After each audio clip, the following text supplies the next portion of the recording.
Chers amis, je pense que vous êtes là et que vous portez bien. Oh, aujourd'hui, je voudrais vous parler de ce que c'est que la conformité. Parfois, il faut admettre les choses. Quand vous changez de posture, conformez-vous à là où vous vous trouvez. Ah oui, conformez-vous. Parce que si vous ne vous conformez pas, vous risquez de subir des choses. Vous savez, j'ai eu la chance de lire un livre il y a de cela des années. Je crois que ça devait être Le cercle des tropiques d'Ali Houphouët-Touré. Quelque part où on parlait de ce dernier qui voyageait et qui se retrouvait dans un véhicule avec des gens, je ne sais pas ce qui s'est passé, et le chauffeur qui roulait, il disait au chauffeur et fais attention pour ne pas nous mettre en retard ou pour créer un accident. Aussitôt il a dit, tous les voyageurs du coup ont eu du dédain pour lui. Parce que ces gens étaient habitués à leur voiture, à leur camion, s'étaient accommodés. Et le fait qu'il ait mal parlé, selon lui, il avait bien parlé, mais selon les autres, il est parti dans le décor. Il a dit autre chose qui n'était pas dans les normes par rapport à là où il se trouvait. Il a fini par être dépouillé. Les gens lui ont volé son argent. Le chauffeur l'a fait descendre en chemin parce que, n'ayant pas les moyens de payer son voyage, il a fait le reste du voyage à pied. C'était une histoire que j'avais lue, j'avais trouvé ça marrant. Mais des années plus tard, je vais vivre la même chose. Il y a quelques jours, je m'étais rendu donc à Cotonou et puis nous sommes en vacances. Et vous savez, dans les vacances, pratiquement, vous n'avez pas de place dans les appareils volants. Et il s'est fait que je vais écouter mon voyage parce qu'il était très long. Il fallait revenir donc à Abidjan et puis repartir. J'ai donc décidé, n'ayant pas trouvé de place, de faire la route pour revenir à Abidjan. Chers amis, il y a très longtemps, je crois que depuis exactement 10 ans, je ne voyage qu'en appareil volant. Et j'ai perdu certaines habitudes. L'habitude de la route.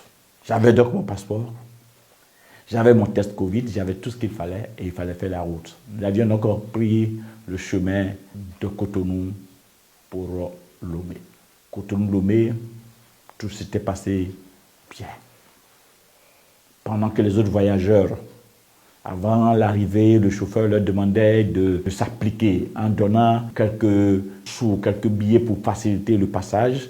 Et il disait que ceux qui ne veulent pas, qui pensent qu'ils ont les papiers en règle, que ceux-là puissent garder le papier et le montrer. Et comme j'avais mes papiers en règle, ce qui s'est passé, je suis resté tel. Mais qu'est-ce qui va se passer? Tous ceux qui n'avaient pas de papiers sont passés plus tôt que nous. Et nous qui avons les papiers, nous avions été retardés.